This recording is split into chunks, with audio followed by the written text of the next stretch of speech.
Germantown Multi Speciality Hospital, Dr. Mir Jawad Zar Khan, National Award winner, Senior Orthopedic Surgeon and Director of Germantown Multi Speciality Hospital। इनके साथ most senior and world experience doctor की team आपकी खिदमत में रहेगी। Doctor Wasif Azam, doctor Bharvi Chandori.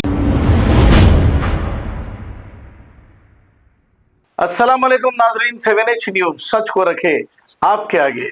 मुसलसल बारिश की वजह से श्रीशैलम डैम में बहुत ही ज्यादा पानी आ गया है। इसी की वजह से श्रीशैलम डैम के 10 गेट खोल दिए गए हैं।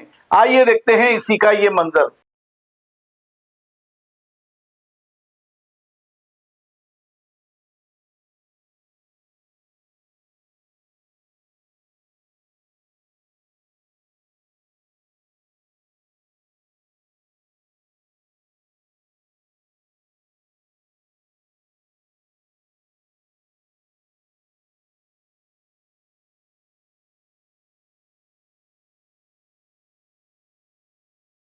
Germantown Multi Speciality Hospital, Dr. Mir Jawad Zar Khan, National Award winner, Senior Orthopedic Surgeon and Director of Germantown Multi Speciality Hospital। इनके साथ most senior and world experience doctor की टीम आपकी खिदमत में रहेगी। Doctor Wasif Azam, doctor Bharvi Chandori, senior cardiologist और दीगर specialist doctor की टीम खिदमत अंजाम दे रही है। Robotic surgery, advance cath lab, MRI, operation theatre, ICU, 2D ultrasound and pathological laboratory की 24 घंटे इमरजेंसी सर्विस के साथ अपने तमाम अमराज का मुकम्मल इलाज करवाइए। Germanten multi speciality hospital, opposite to pillar number 150, Attapur, Hyderabad. Please हमारे चैनल को लाइक करिए, शेयर करिए, सब्सक्राइब करना ना भूले। 7H न्यूज आपकी आवाज।